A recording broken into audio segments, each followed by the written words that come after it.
everybody, it's Mr. Wagstaff. Cool stuff to talk about today.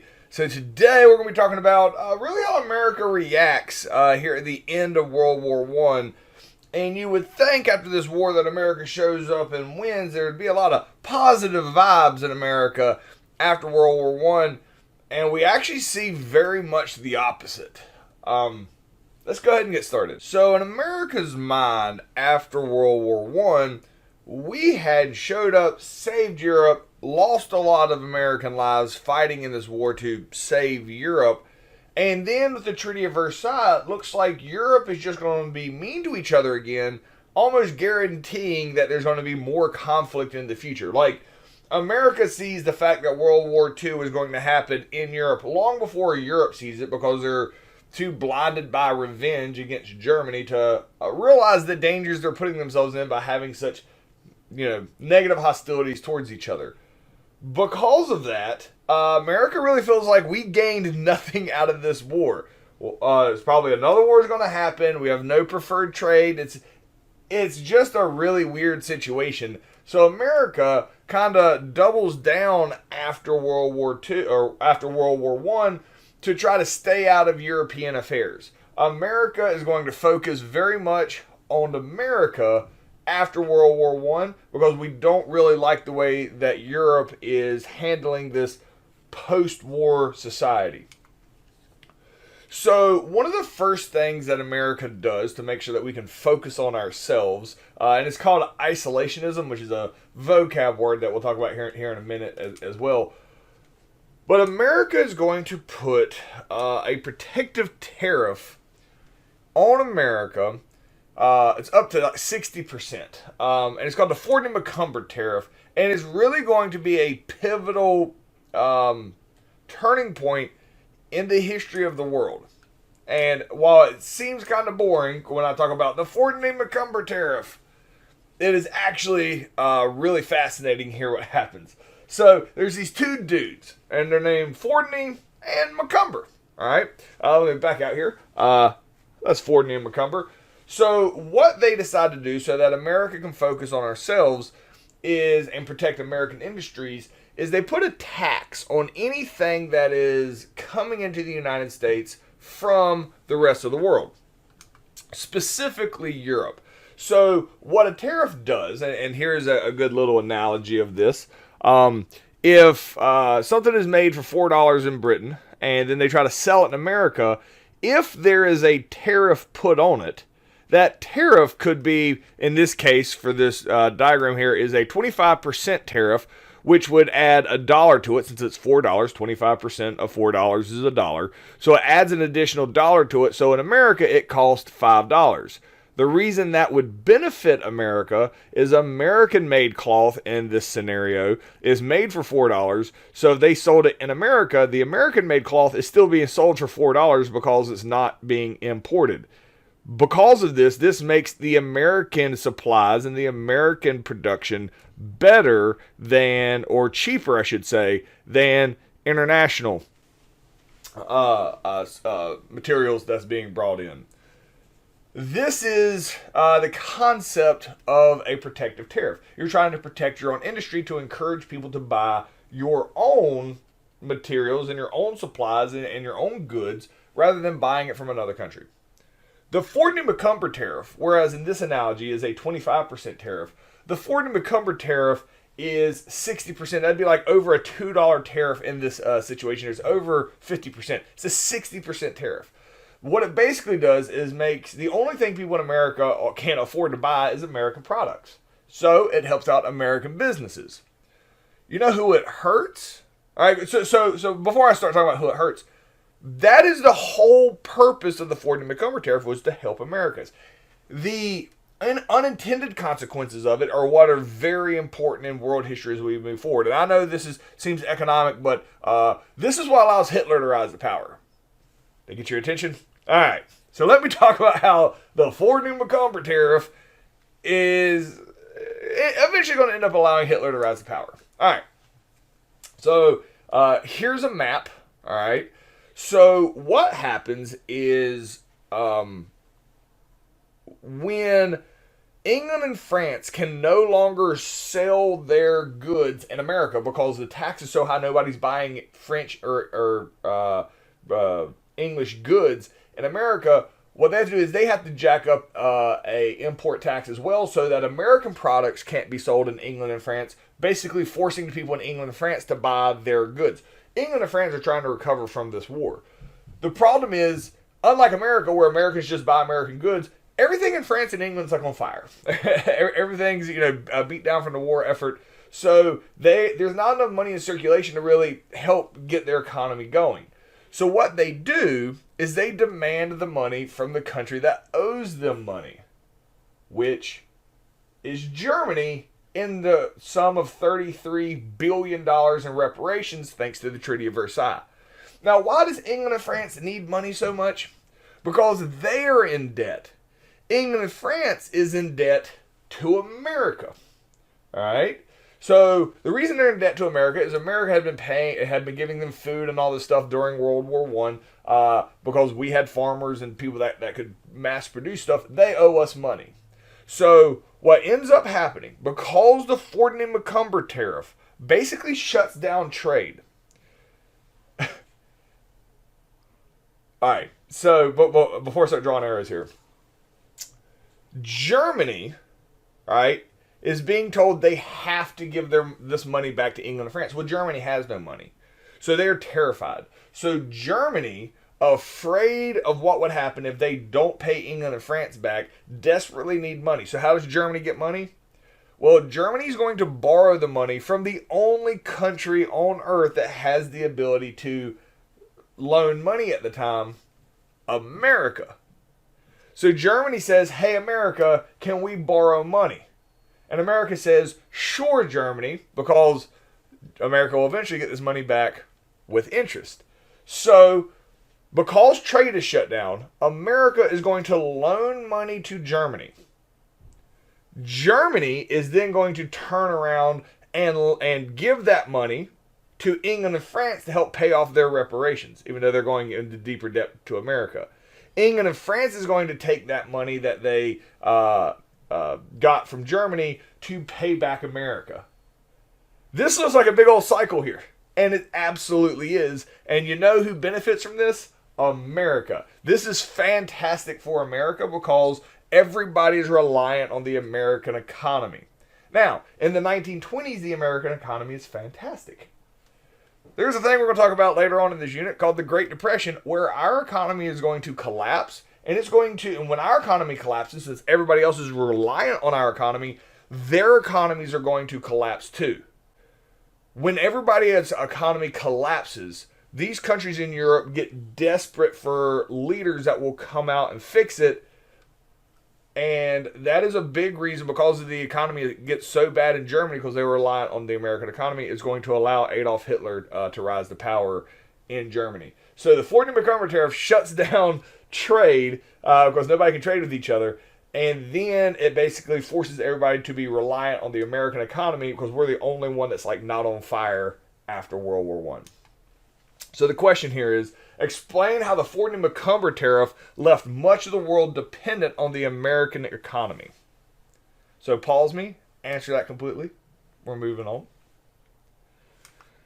So Americans after World War I are just straight up jerks. There is a ton of nativism in the United States at that time. Nativism is like racism against immigrants. We also have a lot of racism in the United States at times. We've already talking about the Jim Crow laws and things in the South. Nativism is like an extension of racism towards immigrants. It's the idea that people that are born in America should be treated better than people that come here from another country. There's a lot of hostility against immigrants after World War I, in large part because there's a lot of immigrants trying to come to America after World War I because Europe is destroyed. America's pretty salty over the Treaty of Versailles. They realize that America made all these sacrifices, and Europe in general really isn't, embracing that. They're just trying to be mean to each other still, which we know will lead to more conflict. So the group that America is very anti-against at the time is the Italians. Even though the Italians were on our side in World War One, they did switch sides, and not that you really need any logic for racism or nativism, but you see a lot of backlash against Italian Americans in the 1920s in the United States. America also becomes isolationist at the time, meaning we are only going to rely on ourselves and want to completely stay out of European affairs. So one of the big reasons for the Ford and Macomber tariff is we just don't want to be involved with the rest of the world. This idea of nativism, the idea that immigrants are going to consume America, I guess is what this picture is here. These, like, it's supposed to be Europeans on the left and Asians on the right, and like consuming Uncle Sam. I don't know what happens here in the middle, if it's a Lady and the Tramp type situation. If you're a old school Disney movie fan, you get that joke. But America is openly anti-immigrant. So much so people are like, gosh, I wish we had like a hate group that could come out against immigrants. We need to create a new hate group.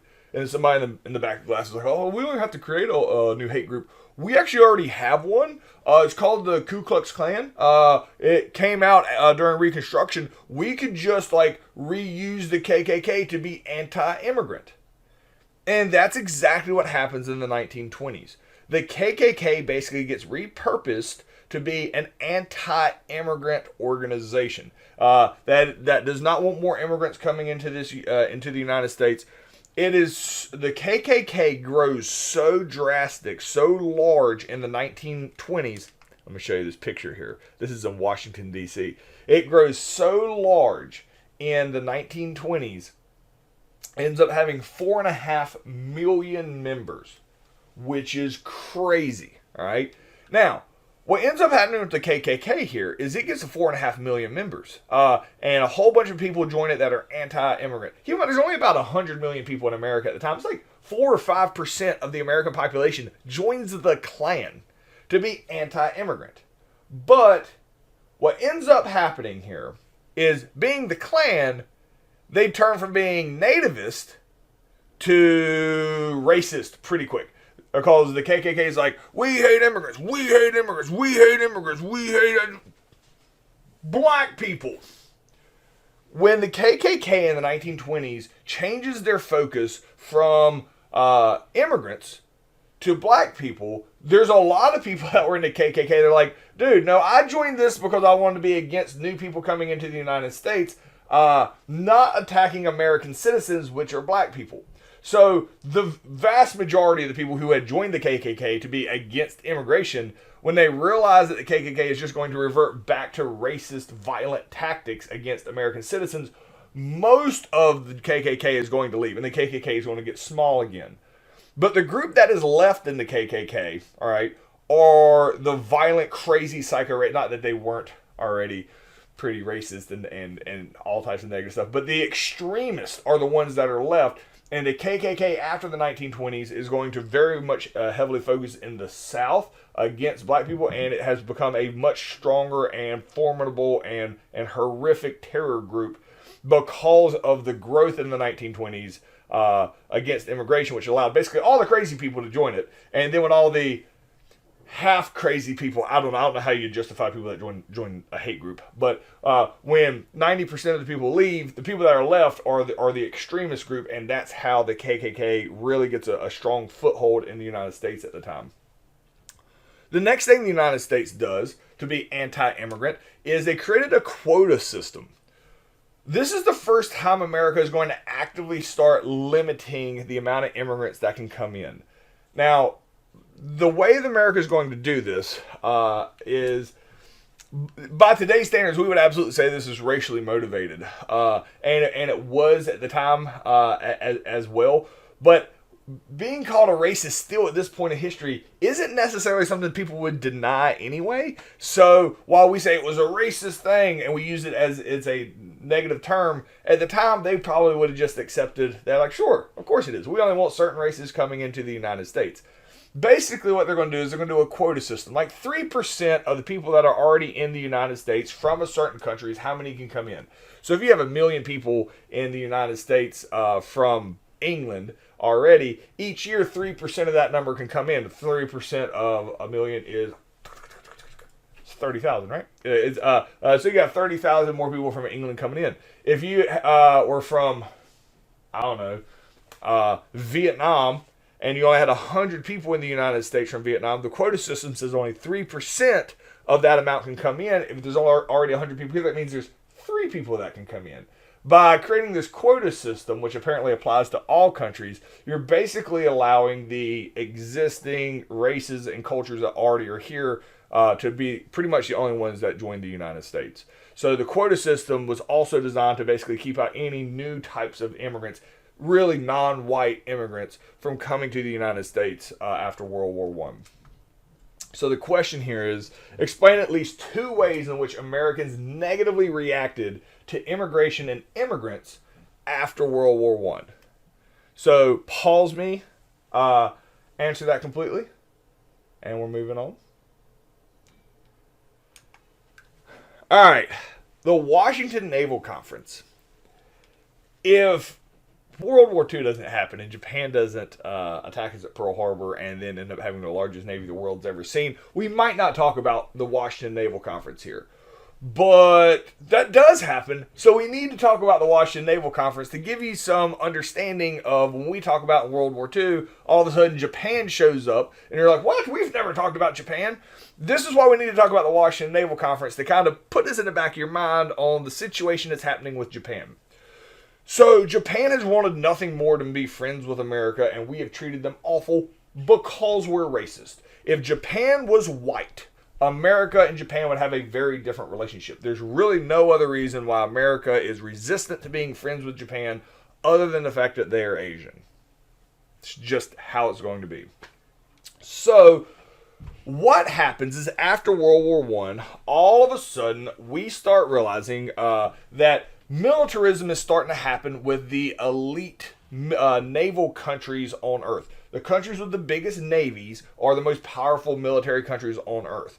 What's happening is all the powerful all the powerful countries that have navies start building their navies bigger and bigger and bigger because they see the other powerful countries are creating bigger and bigger navies.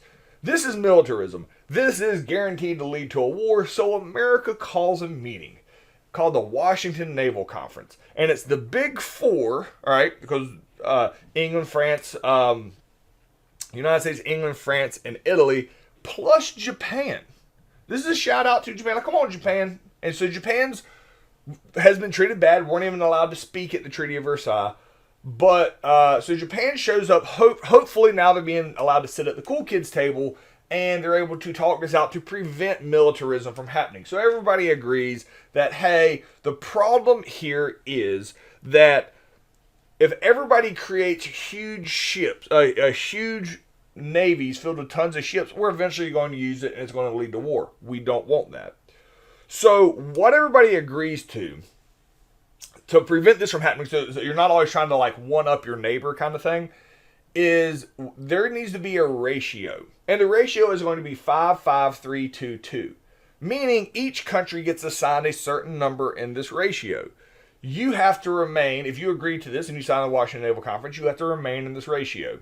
Meaning that if you are assigned a 5, all right, or let me make it simpler. Say France is assigned a 3 and America is assigned a 5. If America has 5 battleships, that means France is only allowed to have 3 battleships. If America has 10 battleships, France can have 6. If you just have to stay in ratio. All right? So everybody agrees to this up front. This is the ratio 5, 5, 3, 2, 2, and each country will be assigned a number. Now, obviously every country wants the biggest navy, but you have to make a strong argument on why you need your number if you want a big number.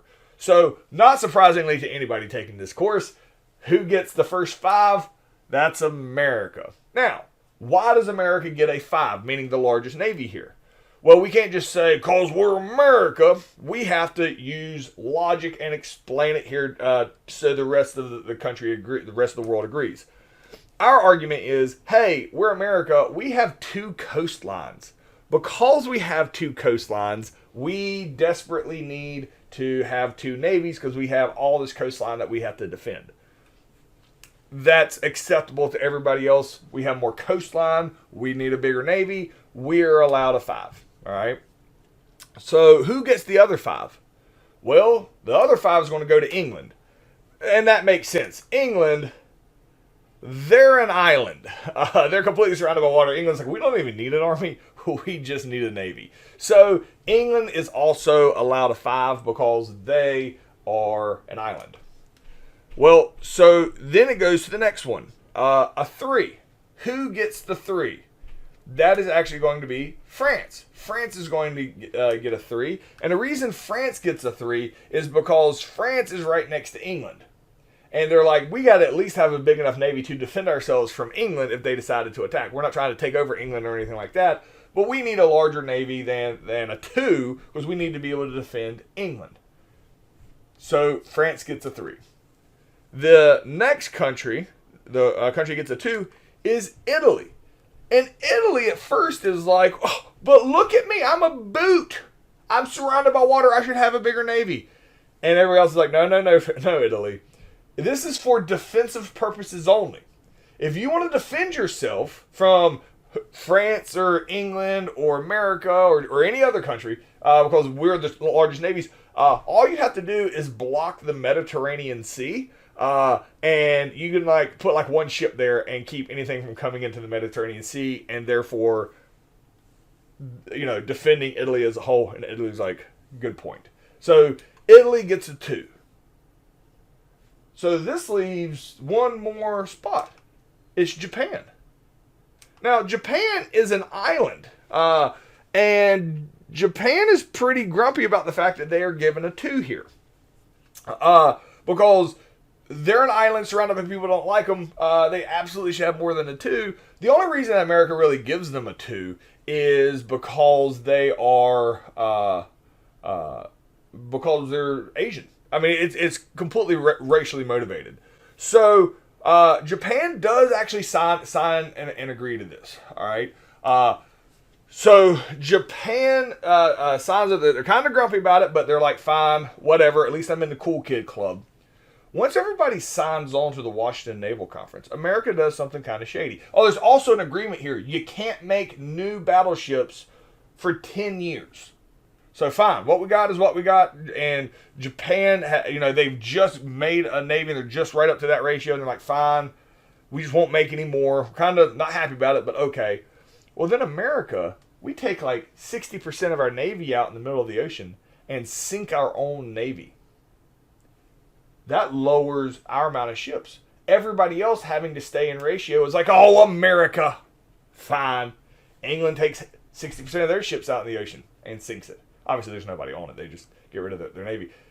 France, to stay in ratio, goes out, sinks their ships. Italy takes 60% out, sinks their ships. Everybody looks at Japan. And Japan's like, nah, man, I ain't doing that. We're out. And Japan, who tried to play along with this, but after being disrespected and given a 2 and signing on to it, and they're like, we're not destroying it. And so Japan is actually going to back out of the Washington Naval Conference. And they're actually going to go and start mass producing a navy as opposed to this whole concept here of having a smaller navy. So while the rest of the world is oblivious in the 1920s and 30s, to have anybody having a big military buildup prior to Hitler and them, Japan's all in on creating the world's largest navy, and we just ignore them. But they backed out of the Washington Naval Conference because we tried to get them to blow up half their ships. And building a ship is not an easy feat. This is a picture of trying to build a ship, and you build it on land and then you put it in water later. It is a massive undertaking. So having to destroy ships is probably pretty upsetting. And this is Charles Evans Hughes here, the guy who came up with this whole concept. And then, so the question here is, explain how Japan was affected by the Washington Naval Conference. And though they were included, it actually led to a worse relationship between Japan and America. So pause me, answer that completely. We're moving on. So this here is worth including because it does connect to the Washington Naval Conference, and it's as dumb as you can imagine. All right. So there's two guys in the 1920s, and they're like, you know what would be good? World peace. And Kellogg and Briand, these are these two guys. They're like, yeah, you know what? Yes. One of them's like, you know, I got an idea. What if we make a piece of paper that everybody signs that says we will never go to war ever again?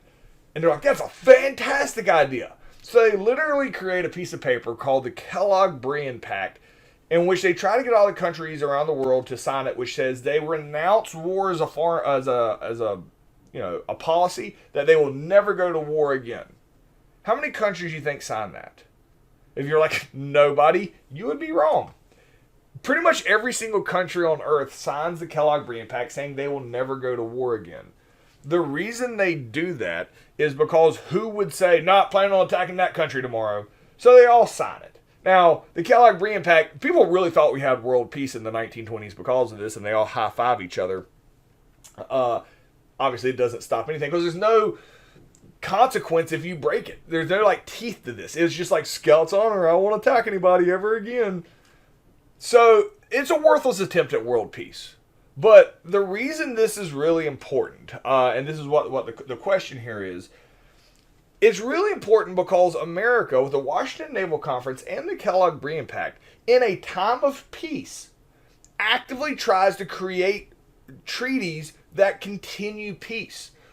We don't wait for war to try to create peace. America actively, in a time of peace, does actively try to prevent more wars. With all the negative stuff that we talk about America does, when war is not happening, actively tries to continue peaceful measures with the Kellogg-Briand Pact and the Washington Naval Conference. So the question here is, even though the Kellogg-Briand Pact was a failure, what is so significant about the American pursuit and creation of both the Washington Naval Conference and the Kellogg-Briand Pact in the 1920s? So just said it, pause me, answer that completely. We're moving on. So, in 1920, there's a presidential election. Woodrow Wilson doesn't run for a third term. They pick this guy, President Harding. Warren G. Harding becomes the president in the United States. He's a Republican.